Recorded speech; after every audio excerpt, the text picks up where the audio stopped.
I'll talk to him about it. I will try to feel no.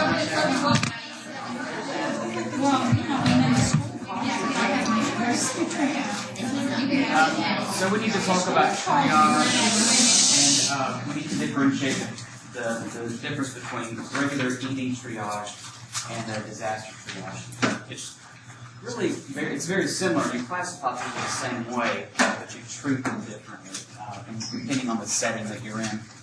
So what I've done here is I've given a summary of each class in the triage system. What we will focus on, there's different, There are several classes of triage that are used around the world. The most common one that we use here is what we call stoplight triage. So the most urgent would be red, and then yellow is medium, and then the least severe is green. So just think about stoplight, and that would be the order that these patients would be in. So we have urgent or immediate, and these are the patients that are the most critical.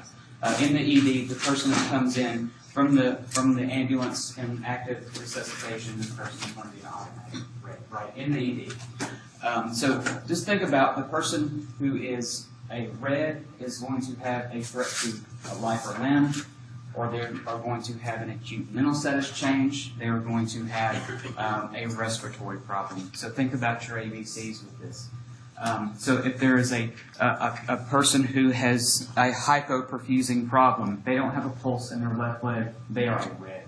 That's a threat of loss of limb, right? So the limb is being hypoperfused. So these people who are classified red or urgent, immediate, they all those terms will be used interchangeably. They should be seen immediately, as soon as possible, within 30 minutes. All right. And also, I noted here that you can do a very quick assessment on your patients. I just assessed everyone in this room. I assessed that you have cardiac output, right? That you are awake, you are cognating. So that tells you a lot about your patient. So realize that you can do a very quick assessment on a patient and get a lot of information. Some people will call this an across-the-room assessment. Just look at them and see what's going on. If they look in distress, or do they not look in distress? Do they look like they're alert, or do they not look alert? If they look in distress and not alert, they're red, right? So it tells you that they're conscious, that they're breathing, and they have a heartbeat. They have cardiac output if they are awake and mentating in some way. All right. Yellow or delayed is less severe injuries or problems. This is when the patient can wait up to a couple of hours to receive care. So this patient does not have a threat, immediate threat to life or limb or vision. They can wait. This person may have had even a knife stab wound to the abdomen. If the patient is stable and not showing any signs of decompensation, they may be able to wait. The person who maybe has broken their arm, but they have good signs of perfusion. Pulses nice and pink, no decrease in sensation. This person could be classified a yellow or delayed. All right. They are still considered urgent, but they that says urgent, but they still need treatment. It still can have a major problem, but they are not acutely unstable. All right. Basically, everyone else would be classified as green. So this person would be minor. So these cases are things where they have this uncomplicated. Maybe they come in because they have a cough or they have an upper respiratory infection. These are the people coming to the ED that likely don't need to be there. But they come in and check in, and we have to give them care. So these people are very stable. They can wait for up to 4 hours. They sprain their ankle. Well, you can wait. They got somebody over here coding, right? So you have to be able to prioritize with this. In the instance of reverse triage or disaster triage, whatever you want to call it, is that you have a category black. And when the person is dead or is expected to die soon or is not breathing, this person is not treated in a disaster situation. If you are in a regular ED situation and someone comes in without a pulse, of course we're going to treat them.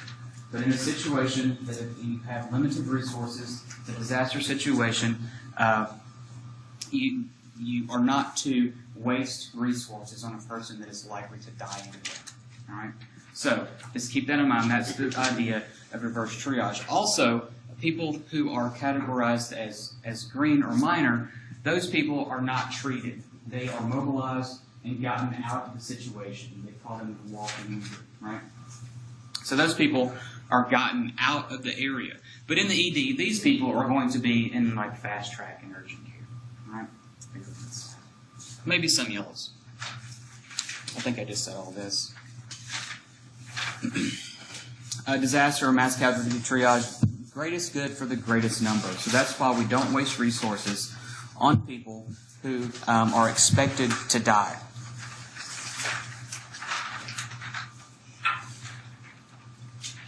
If the person has clear cognition and can ambulate, they are categorized green, right? Unless they're in respiratory distress. I guess someone in respiratory distress could be walking, but this depends. Mr. Sanders, But if they are stable, yes. silly question, but do they actually put tags or something on them? They have tags, green tags, but I assume that those people would just simply be asked to leave, give them instruction on an area to go, and if they can get there, that self-classifies as green. If they could get there without distress. But yeah, I mean the tag, isn't there a picture? Yeah, this is actually it's the picture of a tag, and they tear it, and these tear off. So if the person is a green, then it's just unchanged, and they would give it to them because the green is on there. But they would tear the green off if they were yellow, and they would tear the yellow and green off if they were red, and tear everything off with the black if they're categorized black. Okay. So there is a tag for it. It's all on there. So this is pretty important here. You need to be able to assess a patient based on what their functioning is. So a person who is walking wounded, they're automatically categorized as green, right? Minor injuries. But you have to be able to follow this algorithm, and I would give you a situation or a scenario, and you would have to say, okay, what's going on here? So understand this algorithm. Lots of things that you will have to do in practice will be based on algorithms. So no matter what. So it's saying, does the person have respirations? Can you assess if the patient is breathing? If they are not breathing, you should try to open the airway. And don't give rescue breaths. You open the airway. You put their neck in alignment. You do a chin lift. Whatever. You try to open their airway to see if they will begin breathing. If they do not begin breathing, they're dead. Okay? You don't do CPR in a disaster triage situation. Why? There's a lot of other people that need you, right, that are viable. So, as nurses, it would be hard for us in this situation because you would feel an obligation. I've got to do. Well, there's 20 other people over here, that are having respiratory compromise but are viable. So don't waste your energy and resources on someone that is not even breathing. All right. If they then begin to breathe after the airway is opened, then they would be categorized as red or immediate. Right? So they would get immediate treatment. If they have spontaneous respirations, not assisted. All right? If the person has respirations without needing to intervene to open the airway, if that person is breathing more than 30 breaths per minute, they're categorized as immediate. They're in respiratory distress. Right? If they are below 30 breaths per minute, then you move on to the perfusion assessment. If that person shows signs of decreased perfusion to an extremity, or has decreased capillary refill, they would be categorized as immediate or red. If they have good perfusion, then you move on to the mental status assessment. If the mental status assessment, if they can follow commands, they're categorized as delayed. If they can't follow commands, they're categorized as incomplete. So the first assessment is what? Respirations, right? And then the next assessment is perfusion. The assessment after that is mental status. Respirations, perfusion, mental status.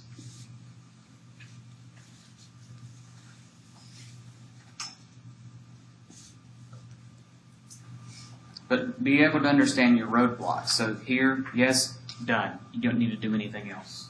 So if you assess the respirations and they're breathing 40 times a minute, you don't need to do anything else, right? They're red. Move on. Okay? But sometimes you have to go through all the way to the mental status assessment. All right? That's the last slide. No? No. Oh, okay. I already said all this. Yes. So the triage nurse is one individual, she's only tagging, she's not intervening. Right. A triage nurse doesn't get treatment. A triage nurse assesses. In the hospitals, you're going to see a triage nurse doing some treatment. There's even this movement in the ERs to treat and triage and don't even put them in the bag, send them home. These are patients that need a Band-Aid on their scrape. You know, people that you don't even need to do anything with. But also in triage, I've seen this happen where there's a triage nurse, but also working with that person as a paramedic or an EMT. So based on algorithms and presentation and the protocol, the patient comes in with chest pain, they're immediately getting an EKG. A physician does not have to order that. So if the patient comes in with chest pain, the nurse orders that based on protocol. And then the EMT would do it, and the nurse would continue to assess the patient's needs. This algorithm is specifically for disaster triage. Okay? Yeah, they've already started that up in the South. Have they? It's a good thing. I mean, because, if a patient comes in and they have chest pain, well, of course we're going to do EKG, and this show it's the elevation, but they're going to cath lab. We need to get it for about 9 minutes. So it's good to do those assessments soon. But keep in mind that the triage nurse's job is to assess. That's just assess and sort. That's what triage is. Okay. The word triage means to sort. All across that, right? So again, I talked about the stoplight triage. That's more when you think about ED triage.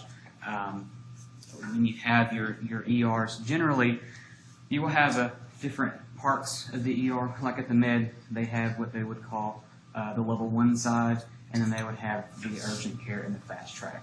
So the level 1 side, they get all of the reds, some yellows. Then some of the yellows will go to urgent care and some greens, but then fast track gets all the greens. All right. Usually fast track is run by a nurse practitioner or physician assistant. It's a really sweet job. But realize that like I said, in the ED, when assessing and triaging patients, and they have no pulse, no mentation, or no respirations, you are going to intervene in the ED. Okay, obviously. So this person comes in, we do full ACLS, full BLS protocol on these patients. But in the field, in disaster triage, that does not happen. All right, because you're wasting resources and wasting time. All right, these are good videos. The first one I'm going to show you because it's more boring.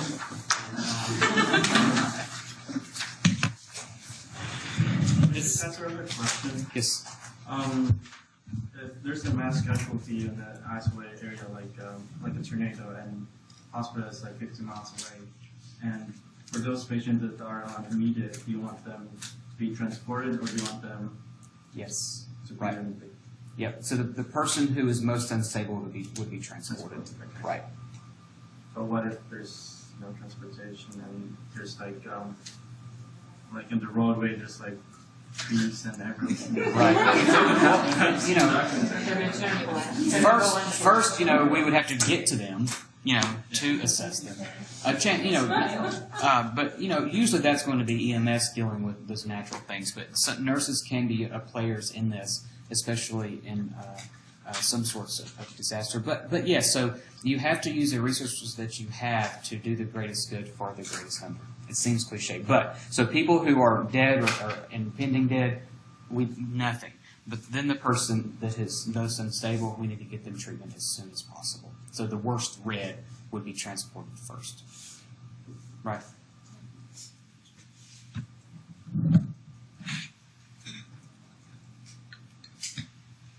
Oh, let me click it. Let's just hope that YouTube works.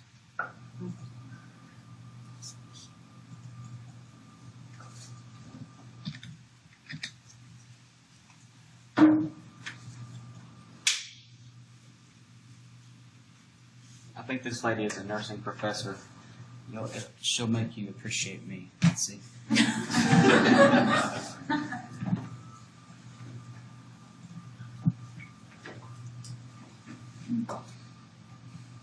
Hello, my name is Beth Bean. I'm the coordinator for the HEROES project. It's only 7 minutes. It's good information, though. Reviewing the basic concepts of triage. Triage is a French word which means to sort. It's used in emergency situations when there are more victims than rescuers. Usually in such situations, resources are limited, so the goal is to do the greatest good for the greatest number. In an emergency situation, it's important to stop, look, listen, and think. Sometimes this is the hardest thing to do. You should begin by identifying yourself and then conduct voice triage. For example, say, I am Beth with the Medical Reserve Corps. If you can walk, come to the sound of my voice. You should assign someone to tag those who respond to the voice triage. Remember that even walking patients can be critically hurt. You should then evaluate each remaining victim and tag them, systematically evaluating the scene. A triage tag can be a simple colored strip of plastic to denote the category for the victim, or a complicated card, such as this one, with many barcodes and data fields. This card becomes part of the patient's medical record. Once a color is selected, the responder keeps one tab with the color they choose and leaves the other tab to designate the status of the victim. You can see this tag includes a pink strip for contamination. This is used when chemicals are involved. It is removed after the victim has been properly decontaminated. There are 4 common classifications for triage tags. The first group is minor and is often noted as green. This group has injuries which can be treated with basic first aid. The second group is delayed and is usually designated as yellow. This group has injuries requiring medical treatment, but they are not life-threatening. The third group is immediate and is often noted as red. This group has life-threatening injuries which require rapid treatment. The last group is deceased and is often designated as black. This group is not spontaneously breathing, so they are considered dead unless additional resources arrive. The first step in triage is to open the airway and check for breathing. This is a simple count of breaths per minute. More than 30 breaths per minute indicate shock. These victims should be tagged immediate and treated for shock. If the victim is breathing less than 30 per minute, you can move on to step 2. If there are no breaths after 2 attempts to open the airway, this indicates death and the victim will be tagged black. Step 2 is to check for circulation and bleeding. Circulation is measured using the Blanche test, or what in the hospital setting is sometimes called capillary refill. This is done by simply applying pressure to the nail bed and counting the time it takes for color to return. If normal color takes more than 2 seconds to return, the victim is tagged immediate. In a situation where a victim has severe bleeding, we need to get it under control by applying pressure to obvious wounds. Pressure in the brachial or femoral area may be needed to slow the bleeding of a wound.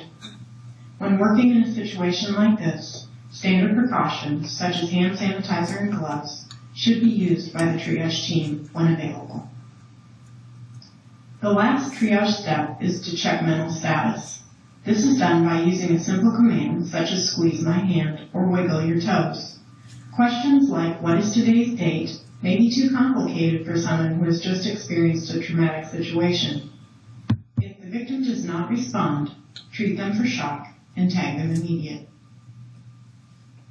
If the victim passes all tests, tag them as delayed. If the victim fails one test, tag them immediate. Immediate victims require 3 interventions. Make sure each victim in the scene gets a tag. The interventions for an immediate victim include airway control, bleeding control, and treatment for shock.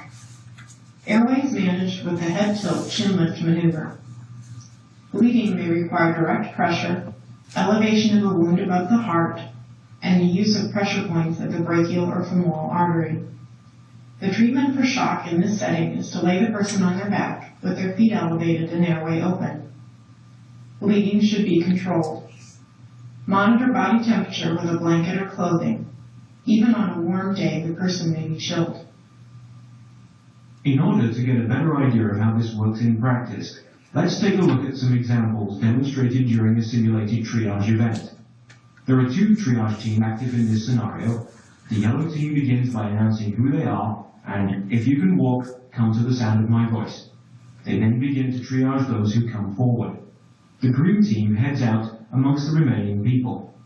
The first casualty has respirations of 32 per minute, a capillary refill time of 3 seconds, and her mental status is that she is able to follow commands, but is agitated. She is tagged as immediate. The second victim has been evaluated to have respirations of 0, there is no response to capillary refill, and shows no response to mental status questions. She should be tagged as deceased. The third person has respirations of 20 per minute, a capillary refill time of less than 3 seconds, and is asking if she can help in any way. She is tagged as minor. Finally, the last casualty has respirations of 28 per minute, a capillary refill time of less than 3 seconds, and her mental status is that she is able to follow directions. She is tagged as delayed. Triage is a challenging task. Time and resources are limited, so it's okay to recruit help from survivors who are able. Feeling useful may help them to cope with the situation. Try to avoid the pitfalls of triage, which include poor planning, indecisive leadership, narrow focus, and the desire to render more extensive treatment. This is only a framework for sorting patients. Individual event characteristics or resources available may alter the triaging of victims.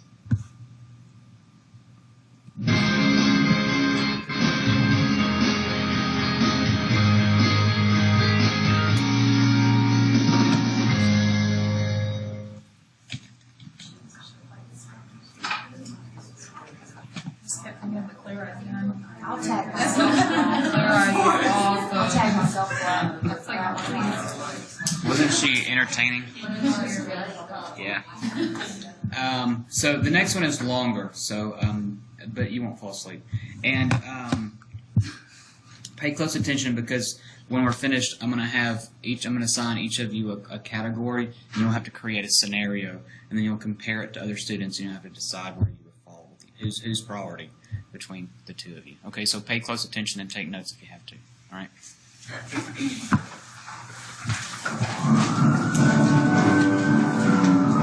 Every multi-casualty incident is a race against time. When many people are injured, how we respond can make the difference between how many victims survive and how many die. START, the simple triage and rapid treatment system, enables rescuers to do the most good for the greatest number of victims in the shortest amount of time. START training will help you save lives.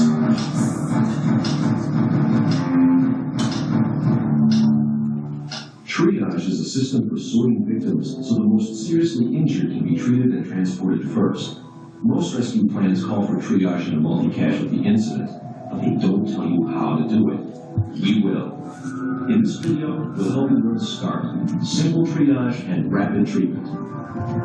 Your START training will enable you to take charge when you're faced with many casualties and time is critical. START training will teach you how to do 3 important things. What to do when you first arrive at a multi-casualty incident, how to assess an injured victim in less than a minute, so that you can prioritize victims into 1 of 4 treatment categories. In this video, we'll use a triage tag with 4 categories: minor, delayed, immediate, and deceased. Each category is a different color. The colored strips are removed, so the last color remaining on the tag shows the patient's classification. Triage identification may be different in your region, and you should familiarize yourself with the method used in your community. Any professional or non-professional with first aid training can learn and use the START methods. Get ready. Get set. Let's start. 5, lead paramedic 3, respond to a traffic collision with injuries, Route 39, Avocado and Coast Highway. It sounds like a routine call, but are you prepared to respond to something like this? Central Nancy Port Engine 5, it seems 2-vehicle traffic collision, auto versus a transit bus. Stand by for additional resources. North Hill Fire Control, full tree connection. Safety measures are your first priority. Alpha to make access to the bus and start patient triage. We got 2 people in the car, we got about 20 to 30 in the bus. Okay. Central Nancy Port Engine 5, assigned 3 medical task forces and 1 truck company. The company officer calls for additional resources and will continue to evaluate the scene. The START method is the answer to the first responder's question: what do I do now? Okay, help's here. Need you to back away from the glass as much as you can. Cover your faces. Cover your face.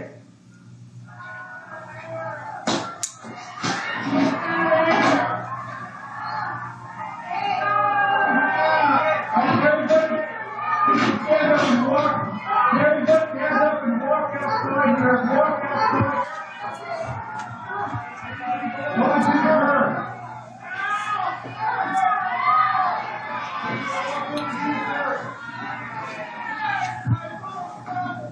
How are you doing? Okay, fine. I need you guys to stick around and help me. Just wait right here, okay? Are you able to walk it off? Stay right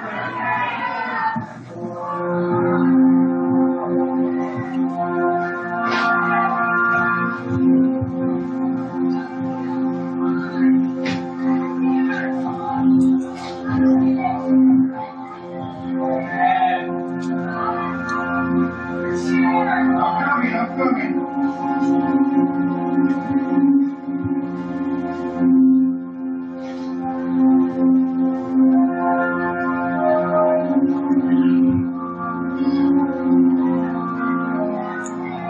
Okay, I need you for your help. Your position is here. What I need you to just make sure it's your position, okay? I'm taking on its own now. Maintain that airway. Great.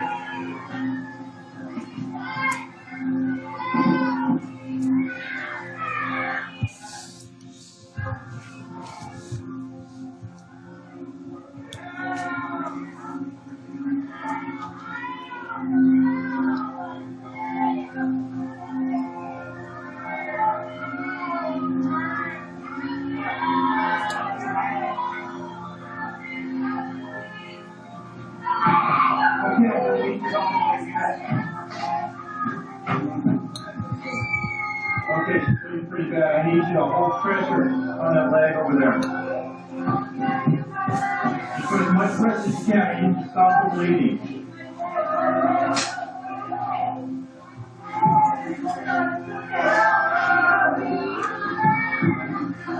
Know your name? Know your name? Know what happened?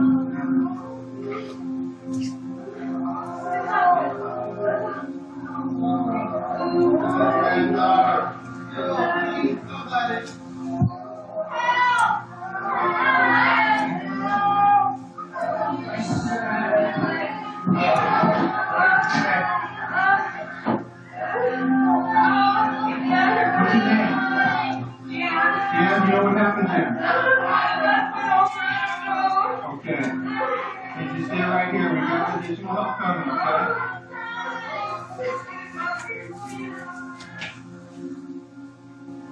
This firefighter has just triaged 15 injured people in less than 3 minutes.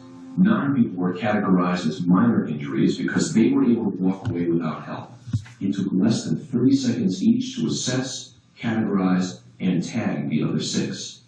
With START, you can confidently triage patients so the most seriously injured can be treated and transported first.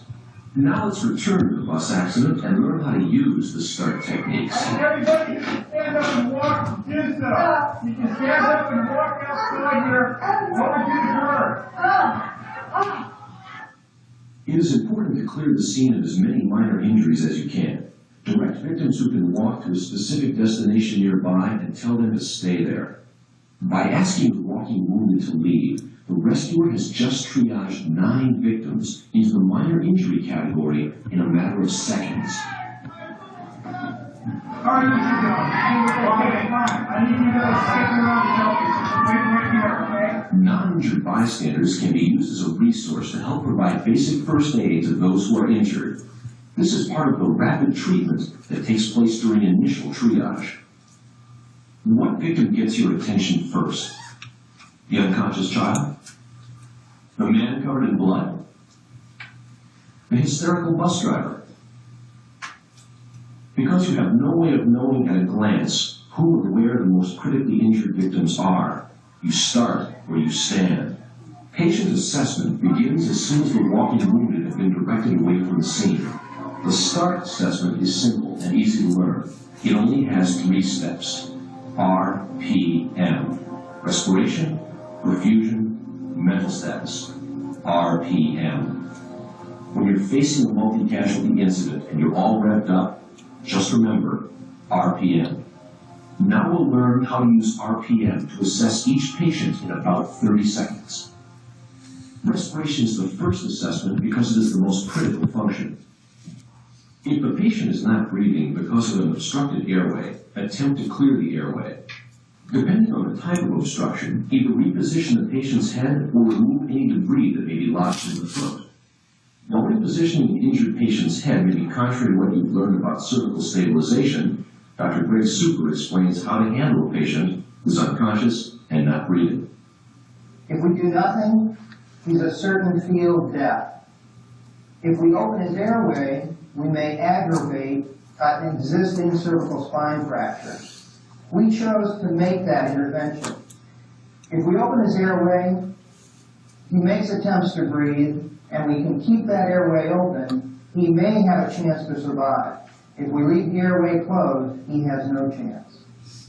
If respiration cannot be reestablished with these simple measures, don't waste time attempting CPR. The first rescuer's basic instinct might be to begin CPR on the first one he encounters. That would be a mistake. These people die. If the first rescuer goes to CPR on the first victim he finds in full arrest, he will not be available to help those who still have a chance at living. Non-breathing patients are considered non-salvageable and are categorized deceased. Move to the next patient.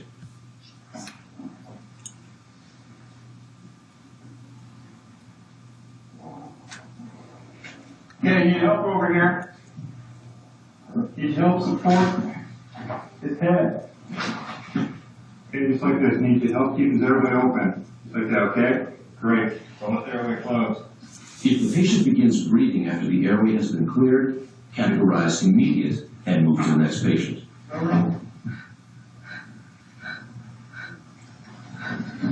To assess respiration on a patient who is breathing, observe the frequency of respirations. Patients who are breathing at a rate of more than 30 respirations per minute are categorized immediate and no further assessment is done. Move on to the next patient. Although you won't take time to actually count respirations, you can become skilled in visual assessment by watching others simulate rapid breathing. With practice, you will be able to easily differentiate between a person who is breathing faster than 30 respirations per minute and one who is breathing at a normal rate. If a patient is breathing slower than 30 respirations per minute, proceed to the next assessment, perfusion. Here's how the respiration assessment looks on the START flowchart. If the patient is not breathing, reposition the airway. If breathing does not resume, the patient is non-salvageable and is categorized deceased. If breathing resumes after you clear the airway, categorize the patient immediate. Patients who are breathing at a rate of more than 30 respirations per minute are categorized immediate and no further assessment is done. If the patient's respiration is slower than 30 respirations per minute, proceed to the second assessment, perfusion. In a multi-casualty setting, the capillary refill test is the fastest and most effective way to check perfusion or circulation. To do this, press down on the patient's nail bed and release the pressure. The skin underneath the nail should return to normal color within 2 seconds if perfusion is adequate. If it takes longer than 2 seconds, categorize immediate and move to the next patient. The radial pulse can also indicate perfusion status. If you cannot feel a pulse, the systolic blood pressure has probably fallen below 80. The patient's legs should be elevated to improve blood flow to the heart, lungs, and brain, and the patient categorized immediate. Put as much pressure you can on there. I need to stop her bleeding, okay? In situations where a patient has severe external bleeding, direct the patient or a bystander to apply pressure to the wound. If the patient has adequate perfusion, proceed to the third assessment to check mental status. On the START flowchart, the perfusion assessment looks like this. Check capillary refill by pressing down on the patient's nail bed. If color does not return within 2 seconds, categorize the patient immediate. Elevate the legs and control bleeding if necessary. If the patient has adequate perfusion, the nail bed capillaries will refill within 2 seconds and you will proceed to the third and final assessment, mental status. What's your name? Brain injury accounts for half of the deaths in disasters. Patients with altered mental status are categorized immediate. You may have already observed the patient's mental status during the first 2 assessments. If the patient is unable to respond to simple questions or commands, categorize immediate. My leg, over here, my leg! Everything is broken. Just relax, just relax, okay. You're breathing fine, you're breathing fine. Get me out of here!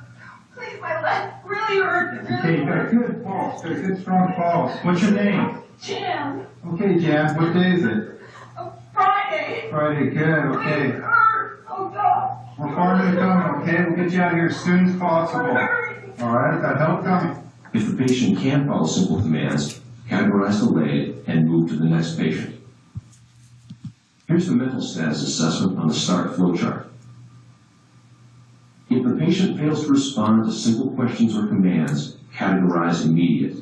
If the patient can follow commands, categorize delayed and move to the next patient.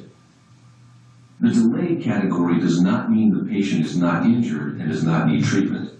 It means the patient isn't at high risk of early death. As you have seen, every patient is triaged and categorized depending on the need for medical attention at the time of assessment. Immediate patients need to leave the scene as soon as transportation arrives.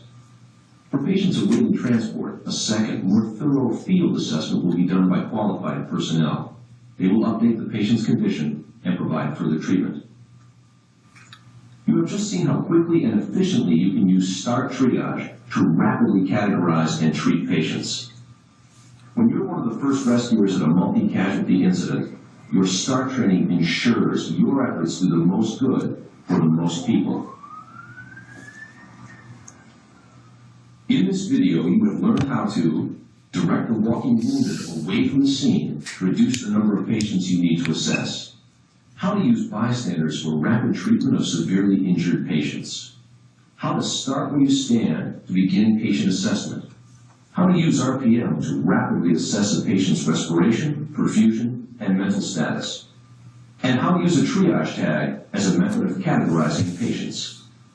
The START plan is the answer to the first responder's question, what do I do now?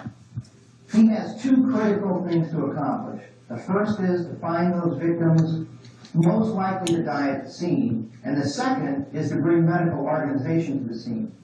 START is a time-saving, life-saving way to prioritize and help patients who are in the greatest danger of dying. When every second counts, the START system wins the race against time. As a new firefighter, I found the START system. We won't watch the testimonials.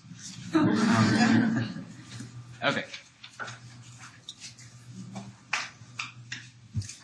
Let's do this.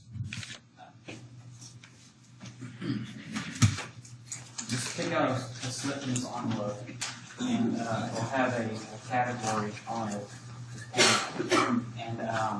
And you should create a scenario or a patient condition based on those 3 assessments, and then we'll just randomly choose someone, for you to compare it with, and then we'll decide what class they are, and then who is priority. All right, so take about 10 minutes to, after it's passed around, create yourself a scenario. So the easiest ones are going to be the deceased one, right? Not breathing. All right.